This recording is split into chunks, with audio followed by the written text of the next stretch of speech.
हे friends, कैसे हैं आप लोग। आई होप बहुत अच्छे होंगे। और फ्रेंड्स, आज की इस वीडियो में हम बात करने वाले हैं नेक्स्ट जो हमारे 3 डेज के टारगेट्स होने वाले हैं। मींस कि कल परसों नरसों यानी कि कल से लेके सैटरडे तक के जो टारगेट्स होने वाले हैं उनके बारे में बात कर लेंगे।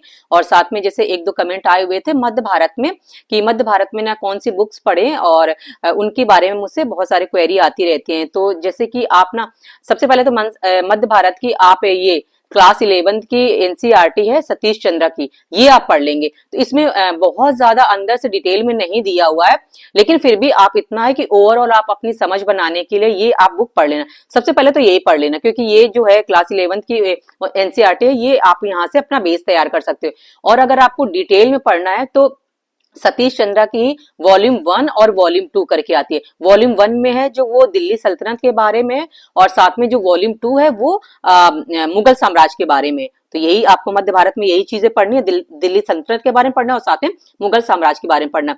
तो दो ये सतीश चंद्रा की है, वॉल्यूम 1 और वॉल्यूम 2, तो वो आप देख लेना। और ये लेकिन ये क्लास 11 की है। तो अगर आप पहले आप यहाँ से शुरुआत करना चाहते हो तो यही से कर लो, और अगर आप डिटेल में पढ़ना चाहते हो तो इसको ना भी खरीद के आप वो दोनों बुक खरीद लो, वहां से आप कर लेना। और जो अभी टारगेट्स होने वाले वो भी मैं बता देती हूँ, तो वो आप कंटिन्यू कर लेना। और जैसे कुछ लोग ये भी पूछ रहे थे परीक्षा वाणी के लिए, तो देखो परीक्षा वाणी की ना सिर्फ प्राचीन आती है और साथ में आधुनिक आती है। मध्य भारत की परीक्षा वाणी की बुक नहीं आती है, और इसीलिए आप ये सतीश चंद्र की बुक पढ़ लेना। और अगर आपके पास में परीक्षा वाणी की 2 ही बुक होंगी, क्योंकि मध्य भारत की बुक नहीं आती, तो आप ना मध्य भारत यहाँ से पढ़ लेना। और बाकी जो है प्राचीन हो गया और साथ में जो आधुनिक हो गया वो आप उसको उससे पढ़ लेना, परीक्षा वाणी से। और बाकी जो घटना चक्र से वहां से आप प्रैक्टिस करते रहना। सो चलो फ्रेंड्स, वो टारगेट है हम कंटिन्यू कर लेते हैं, जो आप ना 3 दिन पढ़ेंगे और साथ में मुझे भी पढ़ना होता है। सो वही टारगेट मैं आपके साथ शेयर करती हूँ। सो चलो फ्रेंड्स, वो टारगेट मैं दिखा देती हूँ। सो फ्रेंड्स, ये रहे हमारे टारगेट 3 दिन के, थर्सडे से लेके सैटरडे तक के, 20, 21, 22 फरवरी तक के। जिसमें से अब हम क्या करेंगे, ज्योग्राफी पढ़ेंगे और साइंस पढ़ेंगे, हिंदी और साथ में करंट अफेयर, ये सब चीजें कंटिन्यू चलेंगी। तो देखो हमारा जो ज्योग्राफी में रिवीजन चल रहा था वो ये कि सेकंड चैप्टर का भौतिक विभाजन, इसका रिवीजन चल रहा था।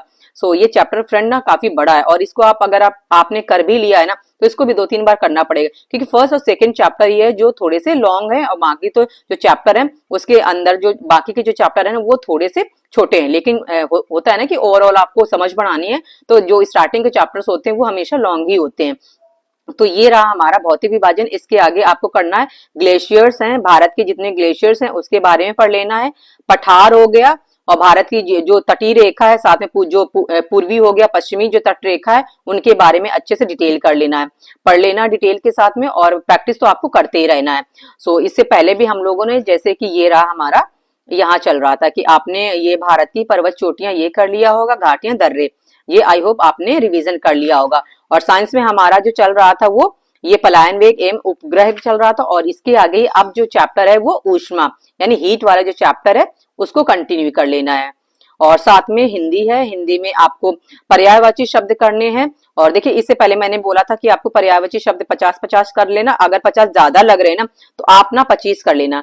25 शब्द जो है वो आराम से किए जा सकते हैं, ठीक है। तो 20 से 25 जो है वो आराम से किए जा सकते हैं। तो 25 आप पर्यायवाची कर लीजिएगा, और 50 तो विलोम शब्द आसानी से हो सकते हैं। 50 जो है तद्भव तत्सम हो जाएंगे।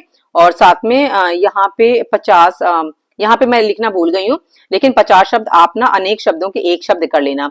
और साथ में एक एक पेज का रिवीजन करते रहिएगा, वाक्य शुद्धि और विशेषण विशेष की। और साथ में जो हमारा करंट अफेयर जो भी आप पढ़ रहे हो उसको आप पढ़ते रहिएगा। तो करंट अफेयर, हिंदी, इनको डेली टाइम देना है।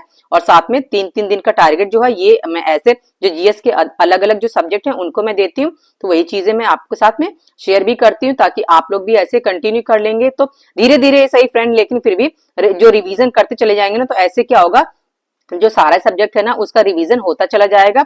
और अभी तो टाइम भी है। और देखो 27 अप्रैल के बाद कब होता है, मई जून, शायद मोस्ट प्रोबेबली है कि जून में पेपर होगा। तो इसलिए हमारी तैयारी है वो बेहतर होती चली जाएगी। सो चलिए फ्रेंड्स, इस वीडियो को यहीं पे एंड करते हैं, और हम लोग मिलते हैं नेक्स्ट वीडियो में। तब तक के लिए बाय एंड टेक केयर।